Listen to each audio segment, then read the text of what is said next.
Good evening.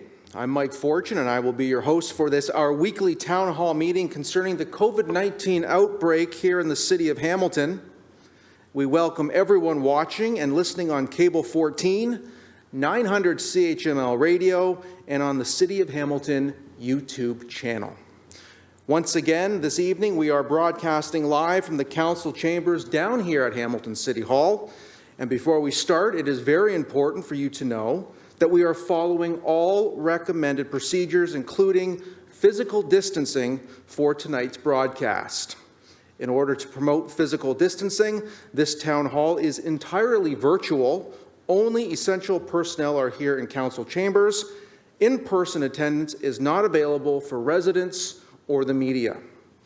And tonight we will continue to share the latest information and answer many of the questions you have regarding the current status of the COVID-19 outbreak within our community. We have a panel assembled that will spend the next hour answering your questions. Joining me once again this week here in council chambers are Mayor Fred Eisenberger, Mr. Paul Johnson, Director, City of Hamilton's Emergency Operations Center, Dr. Elizabeth Richardson, City of Hamilton's Medical Officer of Health, and lastly, joining us this week, Chief Eric Gert from the Hamilton Police Service. Of course, we welcome your participation in tonight's town hall meeting, and you can submit questions in one of two ways. You can go to the city's website at www.hamilton.ca/askcovidquestions, or you can reach us on Twitter by tagging @CityOfHamilton in your tweet. As this health emergency continues, the city continues to receive numerous questions. And once again this evening, our staff are monitoring social media and, of course, the website. And we will get to as many of your questions as time allows. But before we start with tonight's questions, Mr. Mayor, would you like to begin with a current status within our city? Sure. Thank you very much, Mike, and thank you to Cable 14 and CHML. I'd like to acknowledge our interpreter right off the top here, Rosalie Vizers and Georgia Whalen, who are doing a terrific job each and every time that we come out to translate for us. And I do also want to acknowledge that we understand and appreciate that not everybody in our community gets Cable 14, and not everybody listens to CHML. So we're looking at ways in terms of how we can get better reach, especially in the more rural communities, in terms of getting information out there. So we are doing our best to share information in every way possible, but we're well aware that there are some parts of our community that just aren't being reached, and we're going to do our best to see if we can make sure that we get to that point. Let me also start by wishing our Jewish community a very happy beginning of Passover. And of course, we would ask that, and then I'm sure they will, ensure that a safe and healthy Passover by celebrating separately in your own homes. That's the safe way to do it. That certainly applies to Easter and Ramadan a little later on. And I know it's a difficult time. Our tendency is to want to come together. But unfortunately, to do the right thing and to maintain that physical separation, we need to do it apart this year so we can do it in full celebration next year. Hamiltonians are doing their part to flatten the curve, and I'm very proud of the response of the community at large. And everyone's following, not everyone, but almost everyone's following the recommendations of our public health. Stay home, don't gather in public groups, only go out for essentials, one at a time if you can. And helping to stop the spread of COVID-19 is everyone's responsibility, and I know the majority of our citizens are doing their part. It's not a time to let up, though, so there's no relaxing here. I think there's an expectation that there is more challenges to come, and we need to do everything humanly possible to ensure that we maintain this physical distancing whenever and however we can. A reminder that our city parking lots, play structures, playing fields, field houses, park benches, and other park amenities are closed. Golf courses are also closed, and I know that Paul will explain a little bit more about the rationale behind that. Residents can use green spaces in parks in their neighborhoods, however, to get some fresh air. Please stay 2 meters or 6 feet apart, as a minimum 2 meters and 6 feet apart. But people need to get out, so walk in your neighborhood, but don't drive from the West Mountain and come down to the waterfront. The parking lots are closed. Don't park on the streets. Stay in your neighborhood. Virtually every neighborhood has some sort of green space, open space, and certainly lots of sidewalk and roadway. Use that for your outing and getting exercise and fresh air, and be courteous to others. And I see when I'm out walking that people are making great pains of separating themselves. In fact, when you come one-on-one, one person crosses the street and the other one keeps going, and vice versa. So there's a lot of niceties happening in our community that I truly appreciate. I've also asked the churches in the city of Hamilton to ring their bells each Wednesday and Sunday at 6 p.m. in support of our frontline workers, healthcare workers, first responders, everyone keeping our city cared for, safe and fed during this pandemic. And I did hear the bells going off this evening at 6 o'clock, and it was actually quite a nice treat. And I'm sure that will spread in our community, all to recognize the great work that our frontline people are doing in our community. So great work on all of their parts. And, the update is keep doing what you're doing, folks. I think most people are doing a terrific job. It's tough, it's frustrating, it's hard. We're all a little worried, but we understand why we're doing this. It's to prevent the spread, prevent transmitting that coronavirus to other people, and saving lives. And I think that's a laudable and very important goal for our community. And so on that note, Mike, I'll turn it back to you. And I know there are lots of other questions we want to get to. Great. Thank you very much, Mayor Eisenberger. We will move on to those questions, and we will start with Dr. Richardson. Let's start with a general update about COVID-19 cases right here in our city. And can you tell us about the current situation where we're standing tonight? Thanks, Mike. Absolutely. Going to go through some numbers for everybody. So as of today, as of noon today, we have 198 cases. That's 15 more cases than yesterday. Those are confirmed cases here in Hamilton. Of course, there's a lot more details on our website if you're wanting to look up those things, but just a few highlights from it. First of all, again, we have 77 of those 198 cases have already resolved, and so those individuals have recovered. That's the good news, as you hear me talk about often, that for most of this is like a bad cold, and people go on to get better. And I think we really need to think about what those cases and their close contacts are doing for all of those, for all of us, because these people, we're all staying at home and we're maybe going for those walks that the mayor talked about. But for those people who are sick, they are staying home. They're staying in self-isolation, away from their family members, away from everybody else, in order to protect the rest of us. And I think we have to remember to thank them as well, because it's so important, the things that they are doing to help keep this community safe. And if you think about a contact who may get sick after, having 7 days of isolation because they're a contact, and then have 14 more days of isolation because they got sick, that's a heck of a long time to be staying home, to not be in contact with others. And so for the people that are doing that, we really owe them a debt of thanks for doing these things, because they're doing it for all of us. So our thanks to all of them. We have had a total now of 6 deaths. So you'll see up on our website there are 5 deaths as of noon. However, this afternoon, another death did come in. We're still investigating, and so not sure of all the details on it. But that will be back up on our website by tomorrow in terms of that additional death. In terms of where is it coming from, in terms of the cases we have, well, by far the majority in the last week or so are from contacts of other cases. And then the second most common thing is the community acquired cases. So those are both the highest numbers in this last week or so. We still have 4 institutional outbreaks that are ongoing. They're at Heritage Green Nursing Home, where there are 11 confirmed resident cases and 3 confirmed staff cases. Sorry. At Cardinal Retirement Residence, we have 16 confirmed residents and 5 confirmed staff. At Wentworth Lodge, it's still just the 1 staff member who's confirmed. At St. Joseph's Healthcare in Hamilton, you'll remember that the special care nursery had an outbreak when 3 healthcare providers tested positive on that unit.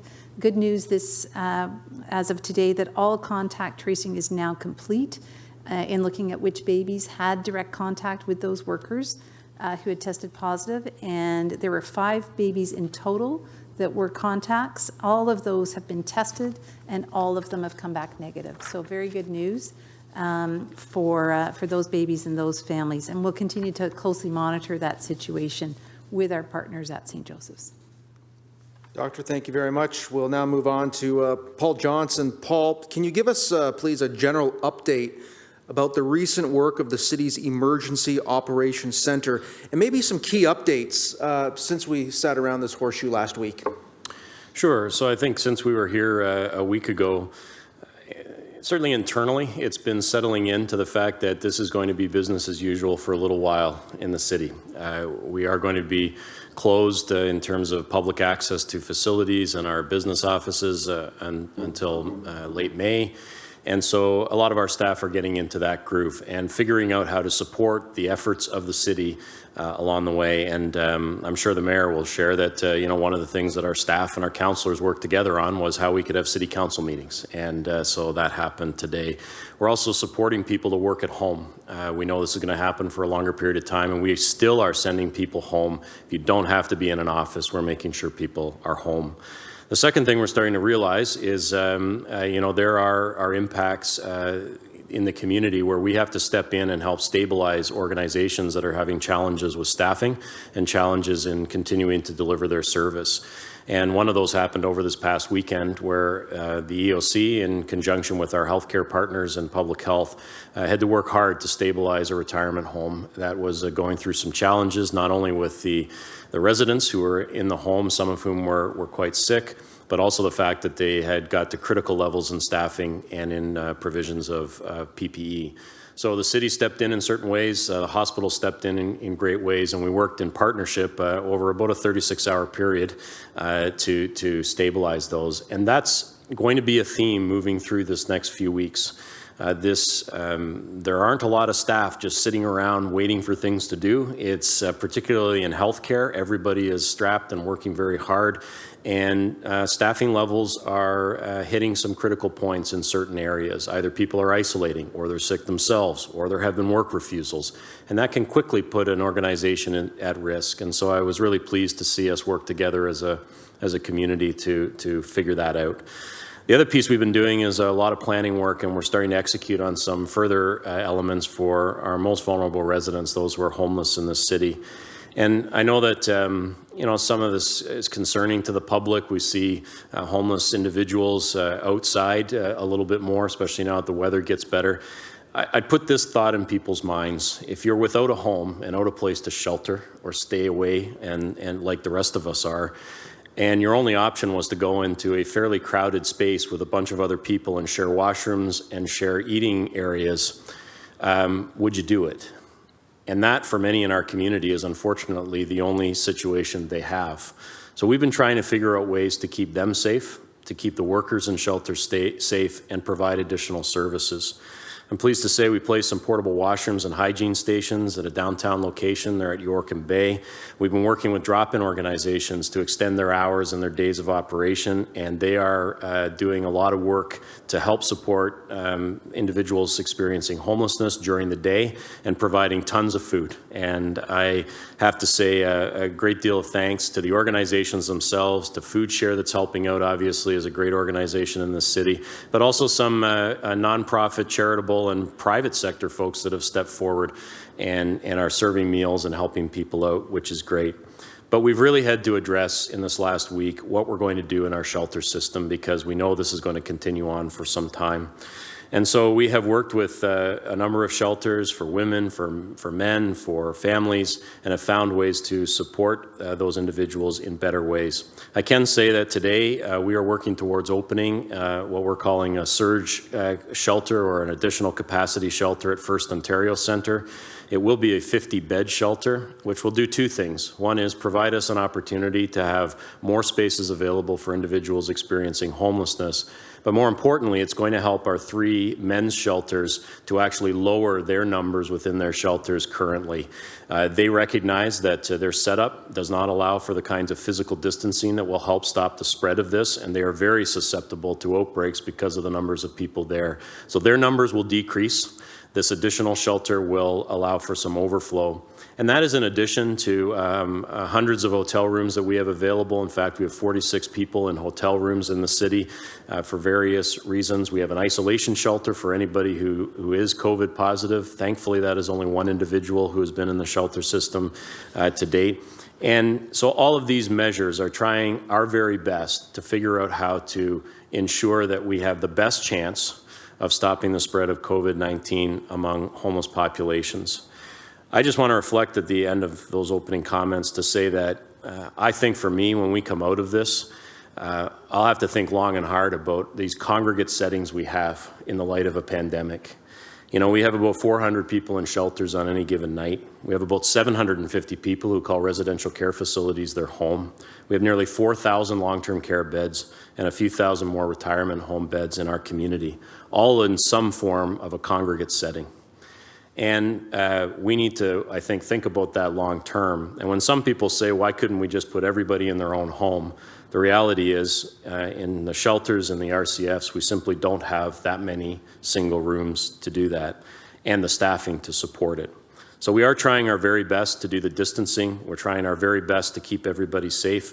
And my final thanks in all of this is to our tremendous partnership with the organizations that deliver the shelters. And in this past week, Mike, because of the work we've done on the men's side, I do want to say a big word of thanks to the Good Shepherd Centers, to Salvation Army, and to Mission Services, who have worked with us tirelessly to figure out the best solution, supported by groups like the Shelter Health Network that continue to provide great health services to our homeless population. Paul, thank you very much. Chief Gert, heading over to you now. A question has come in. Can you please talk a little bit about how the COVID-19 pandemic has impacted the Hamilton police operations? Thanks, Mike. And certainly, I just want to do a little precursor here in terms of our incident management system, which we employ at the city. And you can see in this case, unlike many emergencies where they're fire, police related, this is public health related. We do have a format to interrelate, work with the partners, and Paul Johnson just mentioned many of them that we work with on a regular basis. So we are working as a team, physically distanced, to actually work in concert, and we have prepared for this. We did a lot of preparation on the pandemic back with the H1N1. So, for example, our service already had a pandemic plan in terms of implications of what could happen, decreases in staffing, all those kind of contingencies. And I think we're all learning in this case. Our role is really around how do we facilitate public safety? And in this case, the public safety is a public health emergency. So we're really relying on public health as a lead for best recommendations. I think what you've seen, and certainly what we've seen as a police service, is the legislation has changed and continues to change almost on a weekly basis. It then becomes our role to interpret that legislation and apply it, and do it within, obviously, constitutional rules and all the usual formats that we do, and we've been doing that. So obviously, we take a graded approach to enforcement. We would like compliance first through education. We will, in fact, liaise and interact with people and let them know. In terms of messaging, if you do happen to be at home, which many people are, the messaging is consistent all the way from the federal level to the provincial level to the municipal level. And key among those is physical distance and PPE where required, or personal protection equipment. So our priority as a service is to ensure that our members use that equipment to stay safe. They do continue to interact just as they always have, whether they're mental health calls, whether they are domestic violence, assaults, break-and-enters, really the full gamut of the responses that we provide already, traffic accidents. Yes, there are some decreases in terms of volume of people who are out there, but some of the legislation has changed. So we'll continue to do that, but the priority is not enforcement for its own sake. The priority is enforcement to ensure compliance, really for the safety of everybody. And we know, and not to over-dramatize it, certainly a number of politicians have stated, this is a life and death issue because of the nature of the illness and what can happen. So we don't want to over-dramatize, but at the same time, we don't want to under-dramatize it. So we want to stop the spread of COVID-19. Really, that's our role. Our role as a police service is to keep our members fit and safe, and we continue to do that. I'm quite impressed both with the members and their contributions, and they continue to do the calls for service. We've had some adjustments to how we do business, but for the most part, our members are responding and keeping their own safety and the safety of the public in mind. Chief Gert, thank you very much for that update. We'll be getting back to you with some more questions. Back to you, Mr. Mayor. You spoke a little bit about today's virtual City Council meeting. Can you touch on it a little bit more in regards to the meeting and particularly the tax relief that residents can expect, please? Sure can, Mike, and but before I do that, let me just compliment the police service for continuing to keep our community safe and do the enforcement. You know, these folks have to go out and interact with the community at large, something we're asking all other people in our community not to do. They still are required to do, and they're stepping up and doing it effectively, efficiently, and carefully. And I really do appreciate and want to do a shout out to our police service out there doing a terrific job. So we had our first virtual council meeting this morning. It was an interesting journey. First time that we've everyone sat in their homes aside from myself. I was in the spot that you're in now, through Zoom and live webcast as well, so that the public at large could watch in. I have no idea what it looked like, in the live stream. But I hope it accomplished the task, which is what gets some of the important business of the city done, and demonstrate to the community at large that we can function this way, and we'll continue to do so as long as we have to. But that day, or today, we did pass and approve a 60-day waiver of penalties and interest for the next tax installment, which is due on April the 30th. Which basically gives those that are having difficulty managing their financial affairs right now virtually 2 months to come up with a way of paying their tax bill, and they can set it aside for a couple of months. We're asking people that can pay, of course, to pay. I mean, one of the challenges municipalities has is we don't have the deep pockets of the federal provincial government. We need tax resources year to year to maintain all the services that we have out there: police, fire, paramedics, keeping our city functional, repairing everything that needs to be repaired. So we cannot forgive taxes, but we in our way can actually defer to help people for the next 2-month period. And then we've also allowed for a 30-day period in the next tax installment, which is in June. So for all intents and purposes, people can set aside, if they have to, their next 3 tax installments until such time as this issue passes and everybody gets back on their feet, or some of the resources from our federal government comes into play.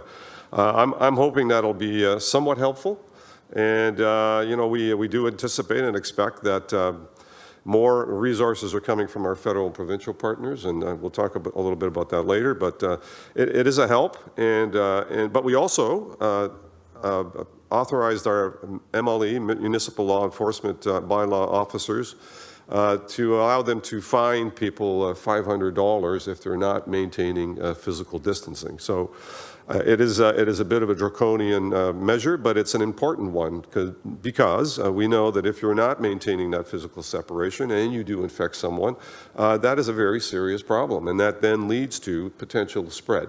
And so even though the vast majority of the population is doing exactly what we're asking them to do, we're asking everyone when they're in the store or waiting in line to get into the store, or if they're queued up anywhere or walking through the park, that they maintain at a minimum 6 feet 2 meters. When we hear of groups getting together in the park for a pickup game of basketball or a pickup game of soccer, that is a no-go. And that'll certainly trigger some complaints, and that'll trigger a visit from a bylaw officer. Their first inclination is to warn people and educate them as to why this should not be happening. But if people fail to listen to that, then those tickets will be handed out, and we'll expect them to pay. And it's punitive, and punitive for a reason, because we're trying to prevent people from doing the wrong thing, even though most of the people are doing the right thing. And that'll be backed up in the off hours by our police force, actually, in fact. So they are also authorized to levy the same fines as well. Mr. Mayor, thank you very much. Dr. Richardson, back to you. A question has come in. The province of Ontario recently shared their models and projections for the COVID-19 virus. Do we have projections for Hamilton as well? So it's difficult to actually have a crystal ball that tells us what's really going to happen. And of course, we'd all like to know that, and we'd like to have that so we know when this is going to be over and when we can get back to things. And we know for a lot of people, things are getting a little long in the tooth, if you will, in terms of being at home, in terms of kids not being in school, in terms of all those things. We don't have precise projections to share with you today. We know from our hospital partners, they shared a lot of information in terms of what they are doing in terms of planning for beds. And what we're all doing is planning for the worst while hoping for the best. Some of the information that tells us that we hope we're along that best strategy is our doubling time, we call it. So that's the amount of time it takes to double in the number of cases. And so we know in countries where things had not been in good control, that doubling time was down to 2 or 3 days. So they would double their numbers every 2 or 3 days. Here in Hamilton, we're sitting at about 5 to 10 days. And so that is good news. We think that really is evidence that the things that people are doing, the things they are doing to stay home, to go out as little as possible, and all of those things are having an impact and are making a difference in terms of what is going on in our community.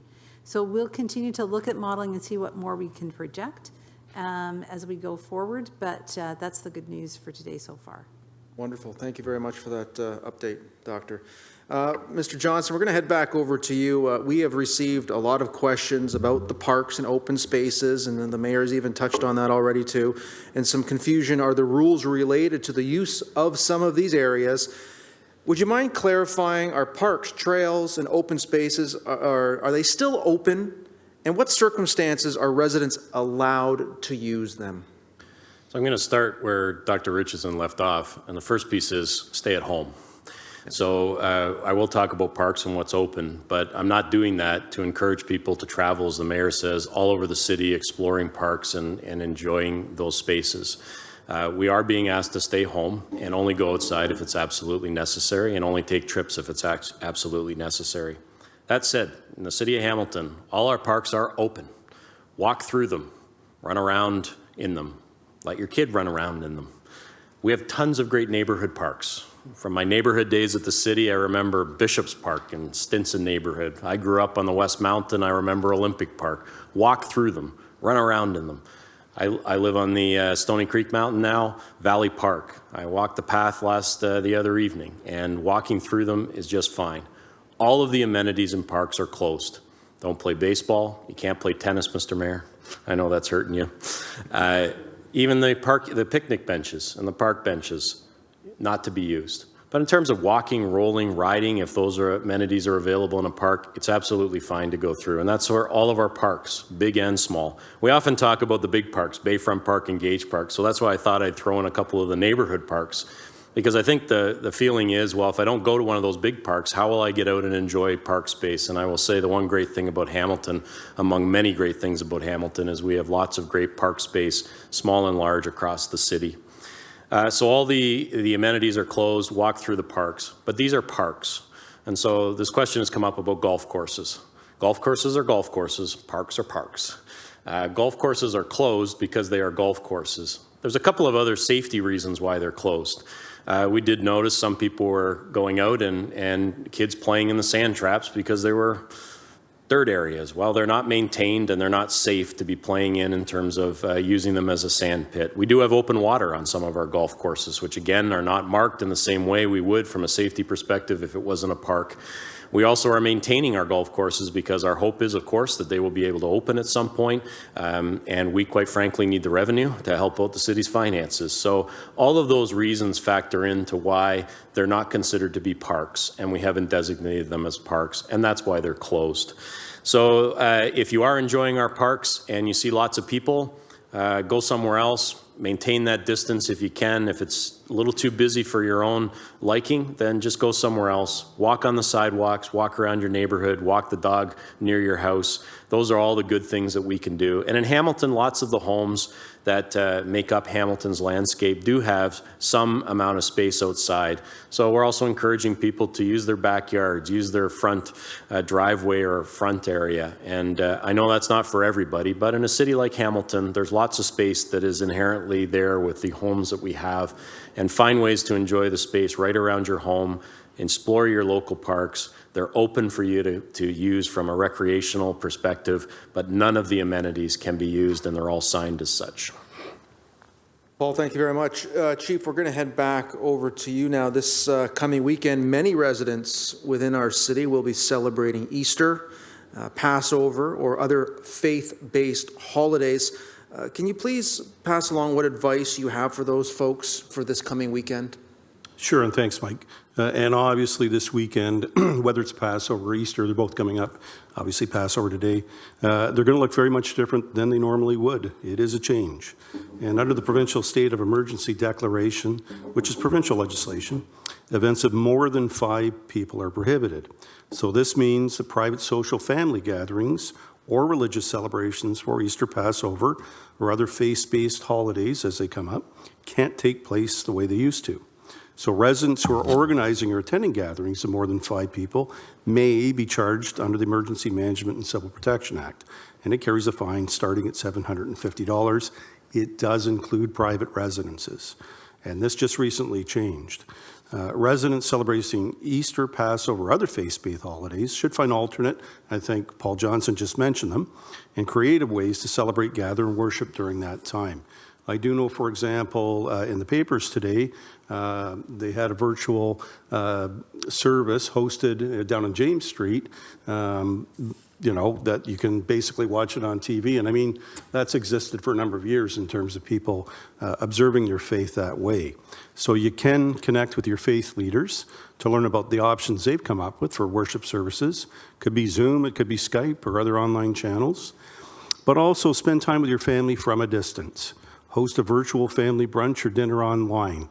And, I realize not everybody has the technology, but where you do, and I certainly know my kids today have all that technology, and in fact, they seem to prefer it to face-to-face contact. So take advantage of that, and if you don't know how, perhaps your kids or some youth will be able to help you how to handle and do that. And think of creative ways to keep your family traditions alive, like a virtual Easter egg hunt for children. So residents who celebrate Easter, Passover, and other holidays in a safe way, so these holidays don't lead to additional cases of COVID-19. I realize it's difficult for people, Dr. Richardson just got asked the question. I'd love to know when it's going to end too, but it is a change. Perhaps we can make it a memorable one and look at the positive point of view for some way to still achieve the goal. But right now, we can't be together that closely. Chief, if I may, just one very quick follow-up question in regards to if we do see people congregating in groups of 5 or more, this isn't considered an emergency. They should not be calling 911. Correct. It's not a 911 emergency. And as with many things, we leave it to the people to perhaps offer the suggestion. If it gets volatile, you don't want to do that. But to the point, bylaws enforcing in the first instance, Monday through Saturday, 7 till 8 p.m. And we're assisting because we had over 110 calls on the weekend between Friday and Saturday, both our own and assisting with bylaw. So we understand it's a process of education, but when we turn 3 or 4 times, then obviously we have to take a different course of action. And there is a requirement for persons to identify themselves under this Emergency Management and Civil Protections Act. So you do, in fact, have to give your name, address, and date of birth. Chief, thank you very much. Mr. Mayor, we're going to head back over to you. Last week, the city put out a call to the community for donations of personal protective equipment, otherwise known as PPEs. We're all getting used to that acronym now. Can you tell us how the PPE drive is going? What kind of equipment do we still require? And how people can donate PPE equipment if they have extra? Thank you, Mike. And yeah, the response has actually been quite terrific. Let me just follow on the last piece. If people are going to complain about gatherings, it's 546 City. They can call, and not 911, but 546 City. Then it'll be followed up and forwarded on to police and our municipal law enforcement. The call out for personal protective equipment has been quite fabulous. A number of people, including Cable 14, made a contribution, and no contribution is too small and none are too big. Nation's Fresh Foods donated 10,000 pieces of protective masks this week. And I know that the Laborers International Union of North America also donated 100,000 PPE material to the healthcare system as well. So the response has been terrific.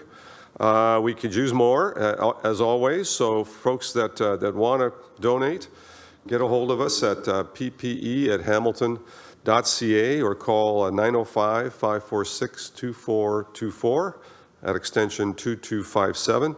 and make an appointment, and we'll come by and pick it up.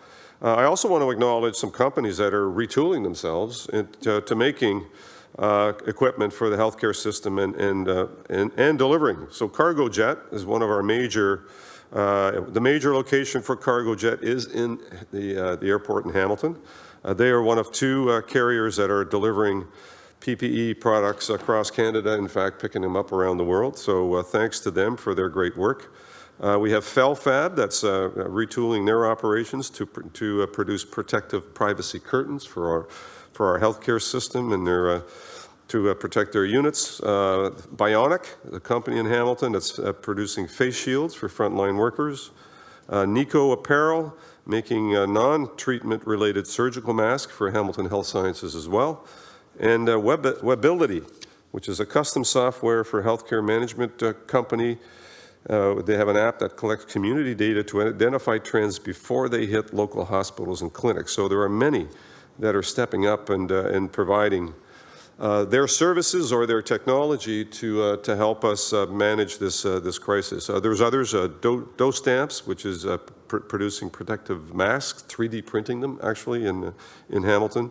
Leafbox is a portable triage treatment unit provider, and they're working in partnership with Innovate Global and also producing units for the healthcare system. I mean, there's so many that are stepping up and providing services to our community that are going to be helpful. So it's a really strong rally, and we see that happening around the world. In fact, it's really quite heartening to see everybody turn around and become part of the cause and provide their assistance. But again, for anyone that wants to provide PPEs, personal protective equipment, again, the ppe@hamilton.ca. Get a hold of us and we'll come and get it. That's great. Great to hear our community coming together. Dr. Richardson, it seems that the country is experiencing some of its worst cases in nursing and long-term care homes. First off, why is that? And secondly, what measures are we taking to address this? Yeah, these are some of our most vulnerable residents, of course, that are living in long-term care homes. So they generally are people who are either older and so at higher risk in terms of complications from COVID-19, or they have underlying medical conditions, or both of those things, of course. It's requiring them to live in a retirement home or a long-term care home. So these are definitely people we're concerned about. The challenge is that they do live together in closer quarters. They're living in spaces, they often share living areas, they may share dining spaces, they share various things. And then, of course, they also have healthcare providers, care providers that are going in and seeing them and providing quite close care. They're being helped with dressing, they're being helped with washing, all of those sorts of things, with eating. So they're more vulnerable in that way too, in terms of if COVID-19 gets there, the chances that it might spread. So for these facilities, there are measures that have been put in place some time ago now in terms of restricting the number of visitors. So only those who are coming on the most compassionate grounds now are going into long-term care homes or retirement homes. Their staff are screened actively every day to see whether or not they have any symptoms and signs of COVID-19. And they are screening, of course, all the residents as well to see if there are any symptoms that develop. They are taking every measure if an outbreak were to occur to ensure that it spreads as little as possible. And so they're doing things like wearing that personal protective equipment with anybody who's symptomatic. People who are contacts are being asked to stay home or to use masks if they're essential workers. Paul has talked about the challenges with staffing, and so some workers need to go to work just to make sure those residents are cared for, and so we're making sure that actions are taken so they can safely provide care to these residents. We try and do something we call cohorting, so people who are sick, putting them together. We don't have to worry so much if two sick people are together, if they both have COVID-19. It's the sick person and the well person that we want to not make sure are mixing. We do things like providing meals on paper plates so that the dishes can just be thrown out. We don't need to worry about those dishes coming back out and being reused. So there is lots of cleaning that goes on. You know, we call them high-touch surfaces, so the things that people touch all the time, doorknobs, you know, surfaces at nursing stations, all of those sorts of things are being cleaned, and even more so in the case of an outbreak. So there is also testing that we can do, and in the case of a long-term care home or retirement home outbreak, we're testing every person who is symptomatic to see whether or not they have COVID-19 as well. So we make sure that if they have it, they are in that cohorted group and PPE is used. So many things that people are doing to try and decrease the spread. That said, it still is very difficult. We've seen some very tragic situations in the province. As we go forward, Paul talked about a situation we dealt with on the weekend that was quite difficult. I'm very pleased to say, though, that in terms of the increased number of cases that we're seeing in Heritage Green or in Cardinal, at St. Joe's, that the measures that those people are taking, those workers that are in those homes, the operators of those homes, are working so hard, and we are not seeing continued spread at this point. It's only been a couple of days, so I'm hesitant to celebrate too much, but it's good news in terms of the amount of work they're doing and that their efforts are paying off. And for all those families who can only, I can only imagine how concerned they are when their loved one is in a facility that is going through these times. They're not able to go and see them. They are just, our hearts go out to them as it goes through it, and thanks to the long-term care and retirement homes, because they're trying very hard to make sure that they stay in touch with those families too. By all means. Doctor, thank you very much. Paul, to kind of piggyback on that question answer by the doctor, given the recent challenges at the local retirement homes and long-term care facilities, what advice do you have for families who may be considering bringing their loved ones home during this pandemic? My advice to them is absolutely have that conversation and do what is best for your family and in particular for your loved one. And I say that not because I don't have faith in our long-term care facilities or retirement homes. I say that because the care and support for family members is something that should be dealt with within that family. So my encouragement is to spend a fair chunk of time, not a couple minutes here and there, but a fair chunk of time understanding the situation wherever your loved one lives, and asking the questions of those who run the facilities that care for your loved one. It is okay to ask questions about what their plans are for pandemics. It's okay to ask, as Dr. Richardson has outlined, do they have all of these steps in place for if there is an outbreak that happens within their facility? It's okay to ask what their plans are if staff become sick and can't come to work. And I think through that conversation that should involve family members, it should involve wherever possible, of course, the loved one themselves, if they're able to be part of that conversation, then you have to make some of those difficult choices. It would be lovely to say it's a yes or no answer, but the reality is that people are in a various state of care in our thousands of retirement home and long-term care facilities.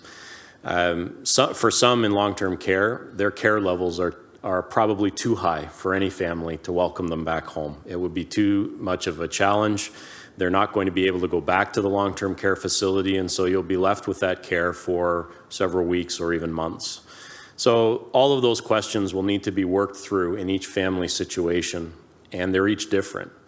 But I would say that if families haven't had that conversation and thought this through, then they should, and engage the environment in which their loved one lives. Satisfy yourself that you are confident that if something happens, they'll be able to deal with it, that your loved one will receive the care that you expect. Because in the middle of a crisis, whether it was this past weekend or whether it's whatever might come our way, you won't be able to get those answers, because that's when everything will be moving along at too fast of a pace. So that's my encouragement, and that's my advice to anyone who's thinking through these issues about their loved ones and with their families. And I think I'll let Dr. Richardson piggyback just a little bit on that. I have those feelings and watching how these places operate, but wondered whether there might just be a couple of words here from Dr. Richardson. Thanks, Paul. I think you've given very wise advice in terms of families and people who are living in these retirement homes, long-term care homes, if they're able to participate in those conversations, to be thinking it through and thinking about what's realistic. You've heard a lot about the things to be thought about in terms of the care, the degree of care that somebody might need, about what works for your family, about asking the questions of those facilities to see where they're at and how prepared they are, and as Paul said, very much those are questions we all have a right to discuss and talk about, and other things too. Thinking about what is it like in your home. So if you're a home where there's two people going out and doing essential service work, and you're out often, and maybe that's not the best for your loved one to come into that, because there are higher risks in your household of perhaps contracting COVID-19. But if you're a family who's at home all the time, managing to self-isolate or to stay home and follow the rules very, very clearly and closely, that's a situation where there's less risk. And so it might be a really good situation in terms of looking after that individual. So as Paul said, it's very much a personal decision that needs to be made by each family and by each person who's living in those situations to decide which way to go. Thank you for that. Tough but necessary conversations need to be had. Chief Gert, we're going to come back to you in regards to what are the Hamilton Police doing to ensure businesses and their properties are being protected, especially since we have so many small businesses and restaurants in our city currently shut down. And thanks, Mike, for the question. And it's a pressing one right now because things have changed in terms of businesses and their vulnerabilities. So first of all, our staffing is foremost, and we've actually managed to redeploy some positions that might have been done for other purposes, divisional youth officers, school liaison officers. Obviously, the schools are closed, so they're out in the street. So we're actually doing more proactive patrols. And I can tell you some of the arrests that have been made recently, because of course life continues, have involved store owners who have been monitoring at a distance through video equipment, give us a phone call. We've had sufficient officers deploy with K9 quite often as well, and effected arrests at a number of places. So first of all, that's important. The whole crime prevention techniques, which we call CPTED, crime prevention through environmental design, making sure lighting is appropriate, that we can see inside the building, as time passes, and if shrubbery's growing up, you can clip it back. Having, and observing, if something looks suspicious, give us a call, because we will respond to investigate.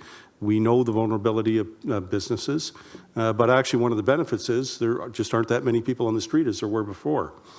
So that has helped us as well. So we are encouraged for you to call in if you see anything suspicious. We have increased our proactive patrols. Our mounted patrol unit is out. Other units, as I say, who used to do other work are focusing on the vulnerabilities, and we continue arrests in many sectors. We've done a number of drug arrests, firearm seizures, the full gamut. It's not just the one aspect we'll focus on. So we continue focused on the multiplicity of things that we have to do in our regular daily work. And strangely enough, traffic enforcement continues. People continue to speed. I don't know if that's because there's less cars on the road. The laws still apply. So we're continuing on with enforcement as well for that, whether it's impaired driving, traffic issues, vulnerabilities for businesses, and the whole other gamut. So our people are engaged. We do have a few more officers in terms of frontline position. We'll have to see what happens through the course of time on that. And of course, please still stop at stop signs. Definitely. Yes, thank you. Mr. Mayor, we're going to head back over to you. Can you speak to us a little bit about what the city is doing to support small businesses within our city and start to think about economic recovery? Thanks, Mike. Very good question, and certainly it's top of mind for the Chambers of Commerce and our own Economic Development Department. They've set up the hometownhub.ca. Visit that site. It'll direct you to places and businesses that are still working online, so you can continue to support them. The Hamilton Business Center right here in this building is still functioning, so go to at Hamilton Biz Center .ca for small business support. And I know that people are either still worried about their business or wondering how they're going to get through, or wondering what can they do to maintain their business. They can get some advice from our Hamilton Business Center as well. And you can visit the various local business improvement area websites. Many of them are running contests or special offers for online services or pickup services or delivery options. So there's much that you can do to kind of connect with businesses that are still functioning and operating out there, and they certainly could use your support. I would say, going forward, There's still much more work to do in terms of economic stimulus for the country, and I think a lot of those resources will be coming from our federal partners. And, $130 billion is already, being pushed out the door. Access to that is open right now, and hopefully people will get their portion of the assistance that's out there for them individually, and that certainly for some businesses will help. Today, the federal government announced that they will also provide 100% of the cost for anyone that is planning or would normally have planned to hire students this summer, which would include municipalities, but maybe a lot of other companies would normally have hired students as well. So the government of Canada is going to pay 100% of that cost. So that supports not only local businesses, but local employment for the municipality as well. And I know that we were looking at potentially laying off a number of folks. We may not do that as a result of that recovery if we're eligible for that. I'm not sure about that yet. So there's a lot of resources coming our way, but economic stimulus will have to occur. Once we get past this crisis. I know that the discussions with our federal and provincial partners are actively looking at not only help and support for municipalities that are likely going to be running a deficit this year, but also economic stimulus to get people back to work. So you can anticipate that those conversations are happening as we speak with our federal and provincial partners, and that will continue. And I know that they'll be prepared to do something in the economic stimulus way once we get past this virus period. Mr. Mayor, thank you very much. Dr. Richardson, we're going to come back to you in regards to, we've been hearing a lot about worst case scenarios in the media. What is public health doing to prepare for that worst case scenario? So for us, in terms of our own work and our own staff, we have about 60% of our staff working on this right now on COVID-19. And that's just keeping up with the day-to-day work in terms of following up cases, answering questions that people have, inspecting facilities to make sure that they're doing the things they need to do, working with retirement homes and long-term care homes in terms of infection control and answering questions. It's just, there's so much that is going on. We're also training up additional staff to have them ready. We think that these measures, the infection control measures, the case and contact tracing, are going to continue to be a backbone of what is needed as we go forward through this, and as we try to make some decisions about where do we go from here in terms of how we manage the whole COVID-19 situation. The important work that's also happening, though, is across the healthcare system as a whole, not just in public health. And that includes our hospitals who, as we've talked about, have been working very hard to make sure they have enough ICU space, to make sure they have enough acute care bed space in order to look after people who might need to be in the hospital and be in those intensive care beds. But it's also really important as well in terms of our community care providers. So our primary care doctors in terms of how, and nurse practitioners and other providers in terms of how they can help people to be cared for at home and try and keep them out of hospital. Our mental health providers and the supports that they're needing to continue to give as we go through all of this and some of the increased distress that we are seeing as this continues on. Our first responders, of course, are hard at work in terms of the work that they are doing to support us. You've heard a lot from the Chief Gert tonight, but also from our paramedic chief, and they're looking at new and different ways that they can help serve. So, one of the realities is when we go through tough times is that we need to be very innovative in terms of our approaches that we take and learn some lessons really quickly. And the good news is we're seeing that across the system in terms of what more can we do, how could we do better, how else could we reduce the impacts of this disease, and just kudos out to all of those that are looking at innovation and how we could do things even better. Very much so. We have time for one last question before we'll throw it back to the mayor to kind of wrap up his final thoughts. So Paul, it will go to you. You got a couple minutes here. We've had a number of questions about whether or not the city will be making changes to streets and sidewalks to allow pedestrians more space to walk and keep their physical distance. You got a couple minutes here. Sure. So it certainly was an idea that came to our Emergency Operations Center. As we examined it, we didn't see a tremendous reason to do it in terms of it bringing some heightened degree of safety from a physical distancing perspective. And going back to what Dr. Richardson has been saying, and the mayor as well, people are doing a pretty good job. They're not going to work when they don't have to, and they're not out when they don't need to. So we don't have these really, really busy, crowded streets, which may allow for it. And to be honest, the public works effort, the effort in realigning our transit and looking at the impacts for emergency services on major routes would be a huge effort that we don't have time to do. And on some of the minor streets, there really isn't a reason for it. And I'll go back also to the fact that, you know, when you are passing somebody or walking by somebody on the sidewalk, and I think Dr. Harvey at one stage answered this, if that 6-foot halo kind of gets constricted a little bit as you're passing somebody, there's very low risk in that movement. So I think we can share the sidewalk well. We're seeing that. And if we ever felt that we got to a stage where we're sort of Toronto level street traffic, we might have to think about that. But right now, people are doing the right thing. They're staying home. It's a great message. Good stuff, Paul. Thank you very much. And to everyone who's been watching on Cable 14 and the city's YouTube channel, and of course listening on CHML, we appreciate it. Before we wrap up, Mr. Mayor, I'd like to pass it off to you for any final thoughts. Just want to remind everyone out there that there's lots of help and support available for you. I just got some compliments today about how easy our website is to navigate. So go to the hamilton.ca/coronavirus website.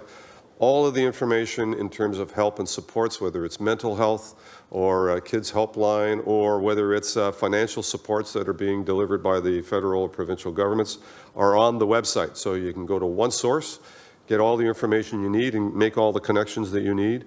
And just finish off with, you know, again, thanking everyone out there for the very good work that you're doing, you know, adhering to this very unusual and very unique situation. And you know what, we know why we're doing it, and I think most people are understanding the message. And we're getting a very little pushback from the community at large. And that is a credit to not only the good staff that have set up the scenarios and the good information coming from our public health as to why, and understanding that all of our services are being maintained and safety and security is still in place. But we know it's exceptionally difficult for a lot of people in our community. We're going to do everything possible to help everyone get through this. We also encourage friends and neighbors to help one another the best way that you can. Some might have more resources than others, and help people through. Help them now, it'll pay off later. And do take advantage of all the resources that are out there for you for assistance. So thank you.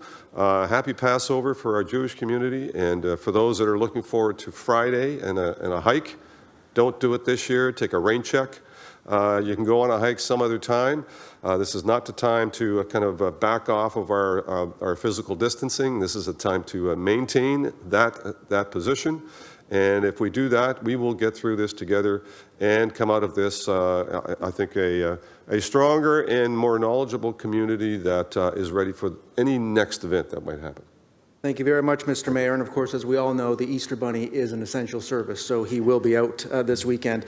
As we get to the close of tonight's program, we want to remind you once again that the city is accepting donations of personal protective equipment to provide much-needed resources for the citywide response to COVID-19.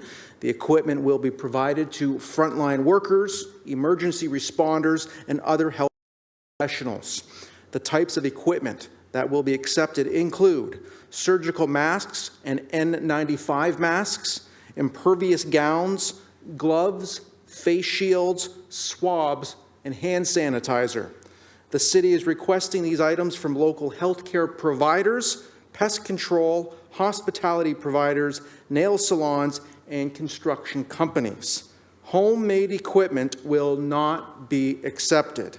To donate, email ppe@hamilton.ca or call 905-546-2424, extension 2257 for more information. We want to thank our panel. We want to thank our American Sign Language translators, and of course our production team for making tonight's Town Hall possible. We will continue to broadcast these live virtual Town Hall meetings each Wednesday evening at 7 p.m.